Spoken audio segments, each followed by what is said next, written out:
I guess the first thing I want to talk about is, I guess, the origins of the company. Why you became involved in paintball. Well, we used to manufacture air-operated feed systems, which were things like turntables that would feed parts into a machine and do some operation on the machine, and then kick the parts out. Well, a paintball gun is a handheld air-operated feed system. So whereas most other people had some type of a gun background when they got in here and they tried to make what they knew about guns apply to paintball, which is compressed air system, we took what we knew about compressed air systems and applied it to a gun. So we came about it from a different point of view.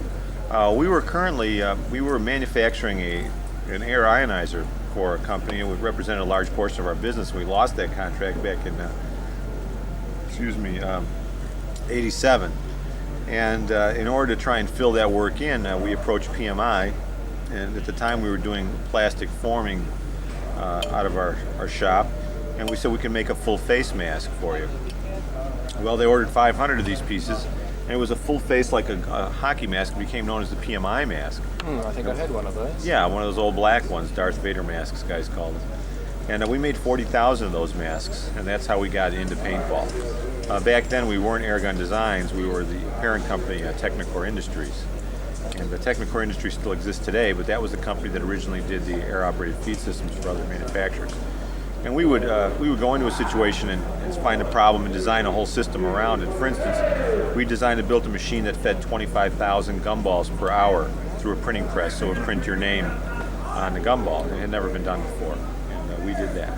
So that was the type of thing that got us in, and that's how we got started due to a loss of another contract. It was just coincidental. I'd played the game a couple times, saw the need for a larger mask. At the time, only the little green Woodstock mask was around.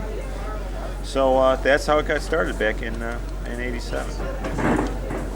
And your first gun was actually a blowback design, I believe. Yeah. In 87, when we were making the mask, we saw the need right away for a semi-automatic. At the time, the SMG 60 had just come out. And that was a tremendously revolutionary gun at the time. The only problem with that gun is it had a clip, 15 shots in a clip, and we recognized right away that a gravity feed system would be the way to go. So we hacked up a few pump guns, and we made a firing semi-auto in the end of 87. And it was a very crude prototype, but it proved the concept of a gravity feed semi-auto, which was fantastic at that time. From that point, we further refined it into what we called the Panther, which was the designation P1, Panther, for the first one. And we ended up selling that design to Direct Connect, and they brought it to Daisy, and Daisy was going to manufacture that. But Daisy ended up screwing up, and the whole deal went south. We were under contract not to produce any other guns based on the sale of that gun. We ended up buying the design back, and by then that design was already obsolete because field strip screws, quick release barrels had all come into vogue in the time that Daisy was trying to produce that gun. So we redesigned another gun, another blowback gun. We called that one P2 for Panther 2. And that gun was very innovative. It never made it out of the prototype stage. It worked, but it had problems with the blowback not cocking the system under all pressures. And this was a problem that we had continuously on all our blowback guns. After 2 designs and 2 years of working with this, we said blowback's not really the way to go. But the second gun that we built did have all the quick strip features and quick barrel release that we were used to. And then we started working on Panther 3, which was the original automatic. And the concept for that design really came from your, previous experience with the pneumatics industry? Previous experience with the pneumatics industry and building 2 prototype blowback guns. We knew from the blowback guns that we didn't want a trigger mechanism that was difficult to latch up. We did not want impact on any of the trigger mechanisms because that created a lot of problems. And we wanted a gun that would recock at any pressure. So the only way to meet those qualifications was to turn the system around and have a spring recock the gun. Because a spring will always have the energy necessary to recock the system. By doing that, you relieve also all the pressure off the trigger mechanism. And maintenance of velocity was another problem that we had, knowing the pressure changes from the blowback guns. We wanted to have a gun that would function all the time. So we put the functioning pressure below what the normal variation would be. And that then, those parameters dictated how the gun would look. Blow forward, pressure regulator, air chamber, etc. Has that blow forward concept been used in any other application, or did you develop it just for this? We developed it just for paintball. Given the the requirements that we had set forth generically, it was really the only way to go. And given our previous history, I think we were one of the few companies that could actually go forward and come up with a brand new design. There are actually fairly few brand new designs in paintball. Most of them are derivatives of old pellet guns or BB guns.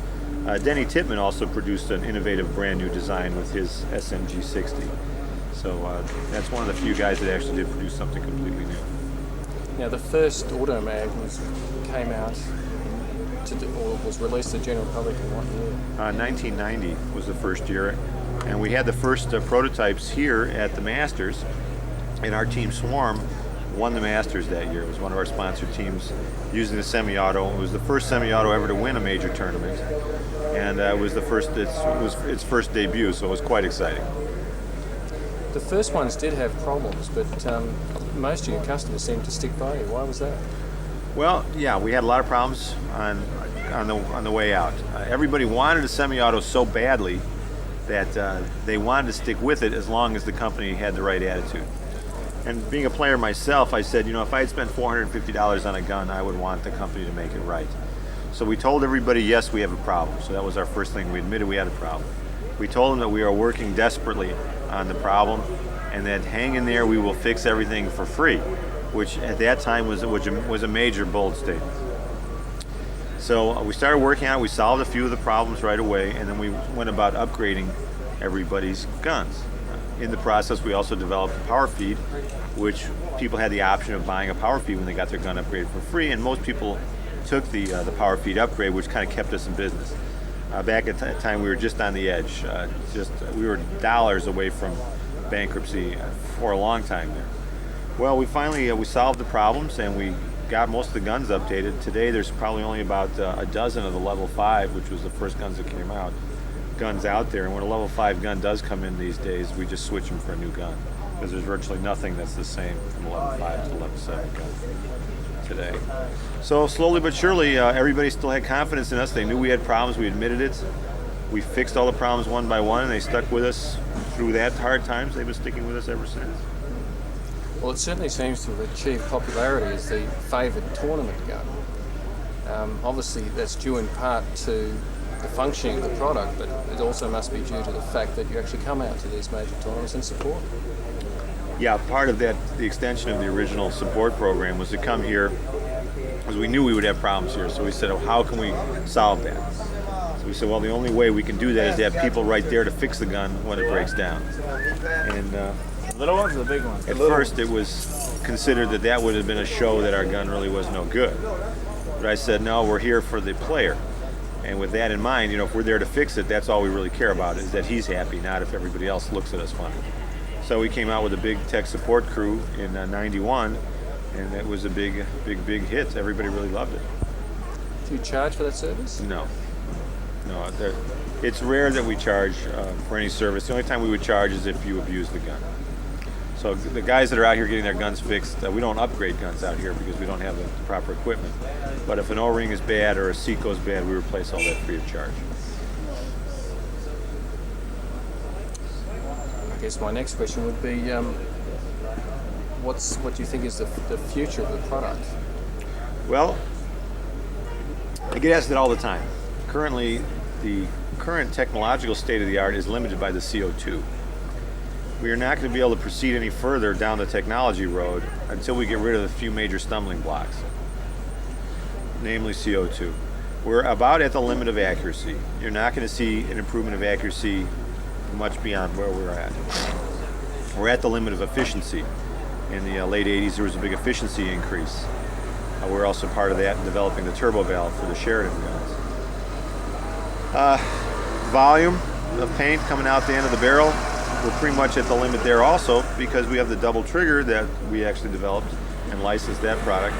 And the tournament scene has said that they don't want that. So you're not going to see more than 8 or 9 balls a second coming out the end of the barrel.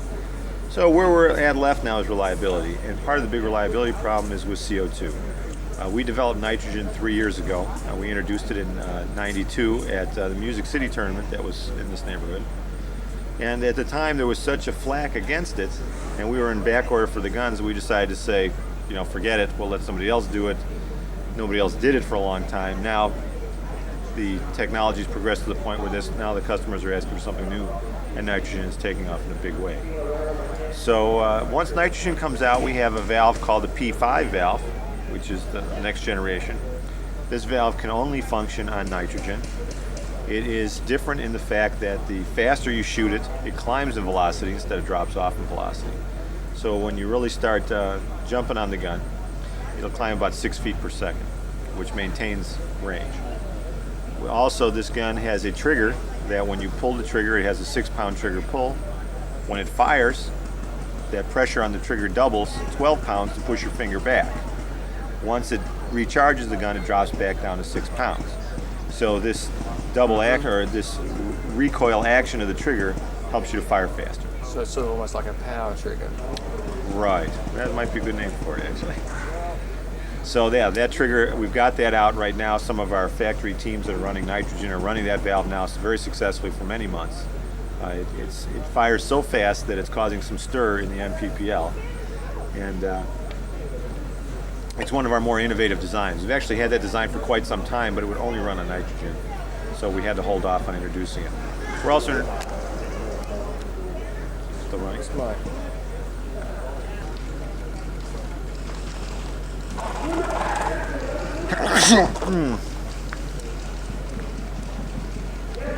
I guess we've talked about nitrogen. So what do you think the actual limits of paintball are, really, with the existing technology? Or I suppose we're limited to the 68 caliber ball at the moment, aren't we? Yeah, we've experimented with heavier balls, lighter balls, bigger balls, smaller balls. And a larger ball would help on the accuracy. It would have to be on the order of about an inch. Would help. The problem is when you go to a larger ball like that, the size of your hopper increases. There's a lot of problems. Go to a smaller ball, you get more in a hopper, smaller gun size, but you get no carry, less accuracy with a smaller ball. So we're at the point now where I would like to see teams stop thinking about technology and start thinking about strategy.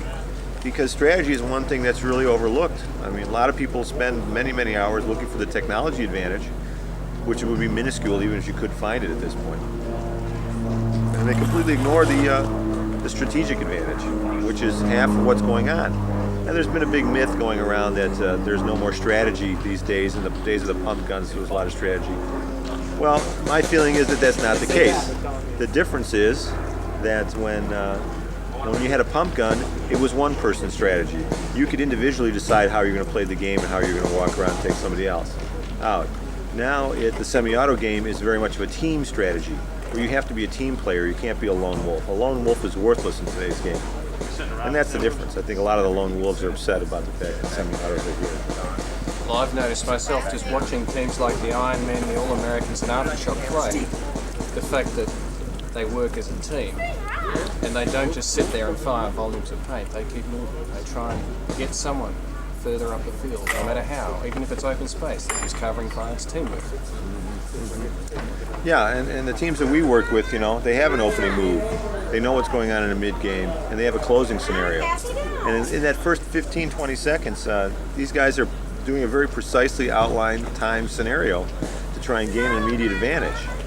And a lot of teams don't think like that. A lot of teams think if I buy a better gun, I'll win the games more often. And that's just not the case these days. And coming from someone who designs guns, I'm not the first person to want to say something like that, but that's just the truth.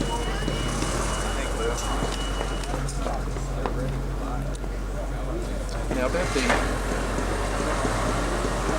I suppose the other thing I'd like to talk to you about is there's a lot of myths involved with gear in regarding the way paintballs work, how guns work, and I believe you've done a lot of research into actually proving one way or the other what affects a paintball in flight. How is it deformed when it comes out of the barrel? Right. Do barrels with spirals really work? Which a lot of people just take for granted because they're told that by a manufacturer who's done no research. Well, yeah, we've done a lot of research on that. There are a lot of products out there today that have more perceived value than actual value. People ask me all the time, what's the best barrel? I tell them if there was one particular barrel that was fundamentally better than all the rest of them, everybody'd use that barrel. But given the variations of paint, barrel IDs and things like that, the best barrel changes every day. There's some barrels like the Smart Parts barrel which have a definitive advantage in the fact that they're quieter because of the spiral drilled holes than any other barrel. So whether the spiral drill holes affect accuracy or not is overshadowed by the fact that it has a strategic advantage in its quietness. Things like, does the ball deform when it's going down the barrel? Definitely it does not. We have rented $125,000 video cameras that are capable of shooting 1,000 frames per second. Those cameras in a clear barrel, I can show you the videotapes. You can see the ball go all the way down the barrel out the end. They do not deform. They don't bounce around. They don't ride on an air bearing. They ride on the two widest points of the ball. If you powder the inside of a barrel and shoot one ball out of a powdered barrel, you'll see the two tracks and traces as it leaves as it goes out the end of the barrel.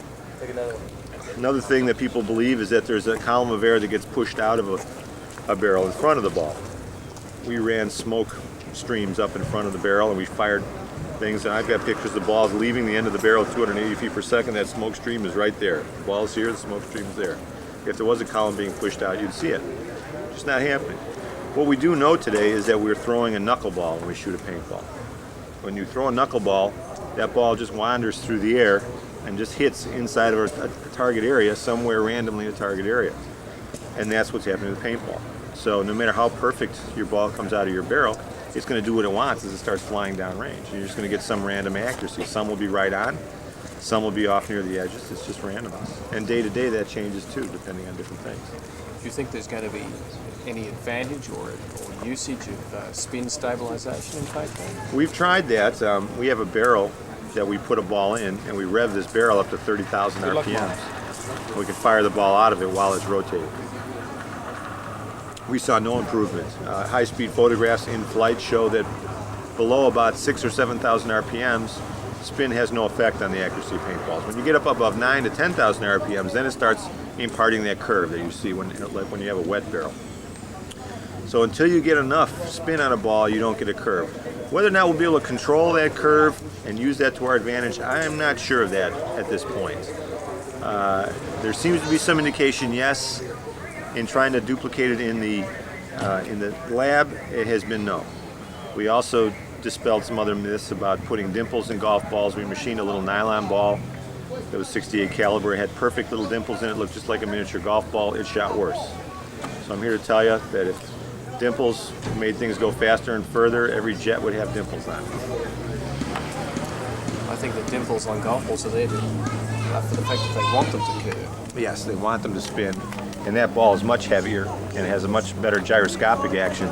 We're basically shooting a ping pong ball with a light weight of our 68 cal. If it was lead, we'd see tremendous accuracy. But even double the accuracy does not help. We've tried double weight balls. Doesn't help. And it's kind of disappointing because we thought that once we developed the perfect circle paintball, which we've developed now, that it would have been an improvement in accuracy. It just wasn't.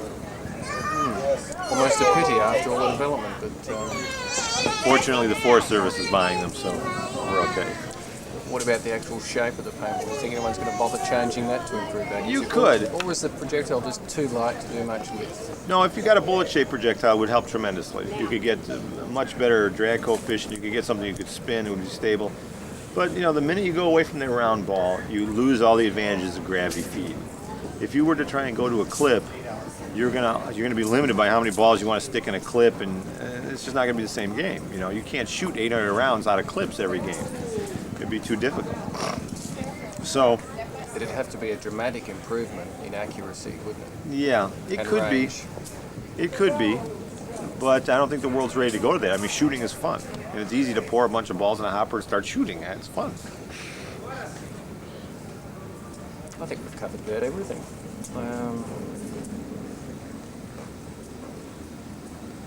You bringing out a new gun?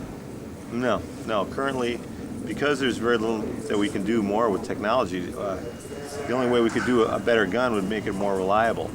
Once nitrogen hits the market, our gun will be more reliable. We have a lot of people that are shooting nitrogen on a continuous basis, and it's not unusual for them not to change their velocity for 6 months.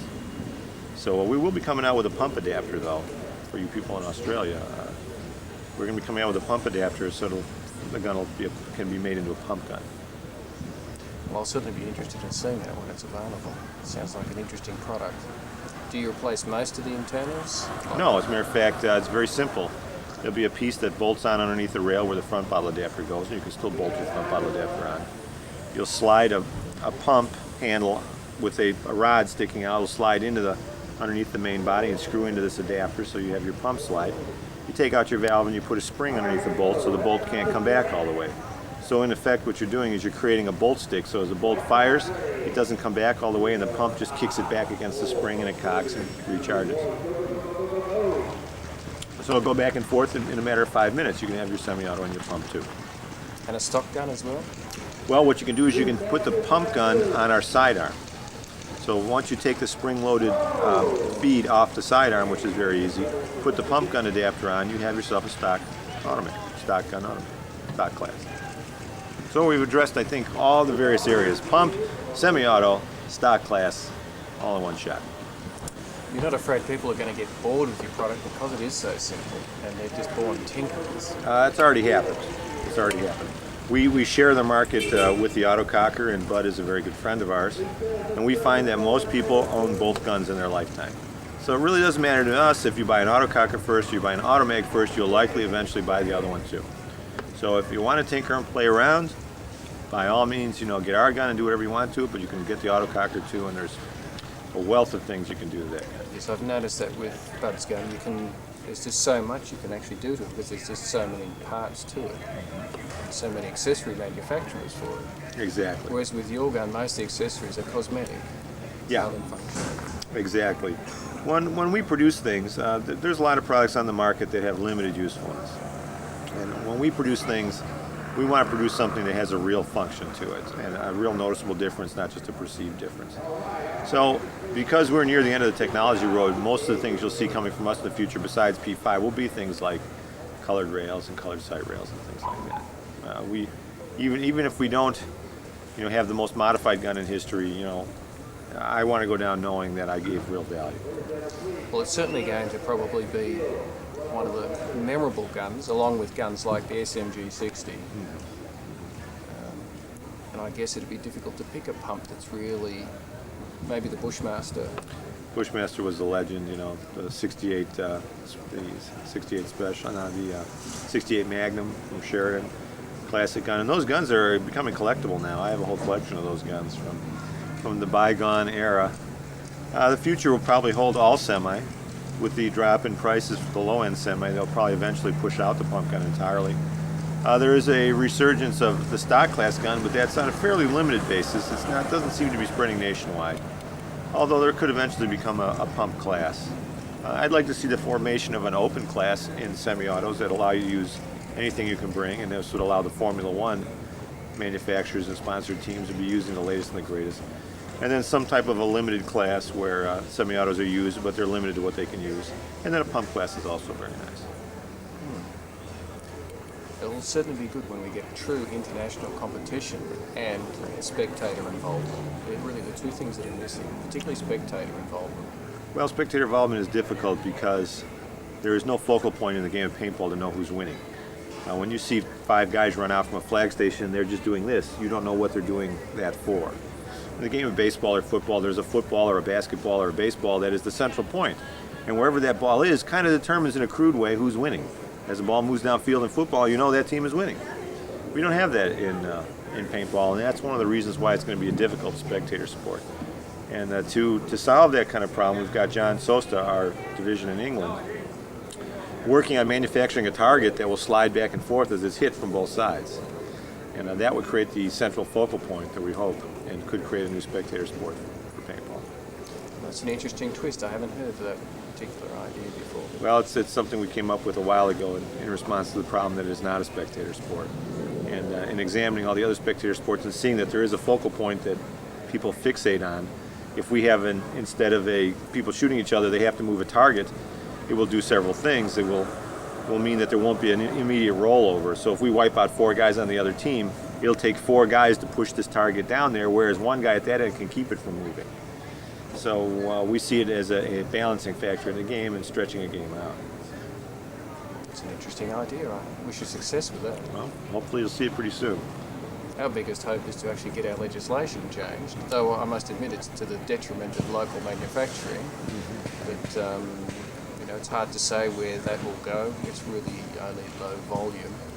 So, Well, I think if your laws do get changed, they allow importation of guns, your local manufacturing will turn to the accessory market, which is far richer and more diverse and actually has more money in it than the gun market. Although the gun market is quite romantic, the gun market today is a very difficult market to be involved in.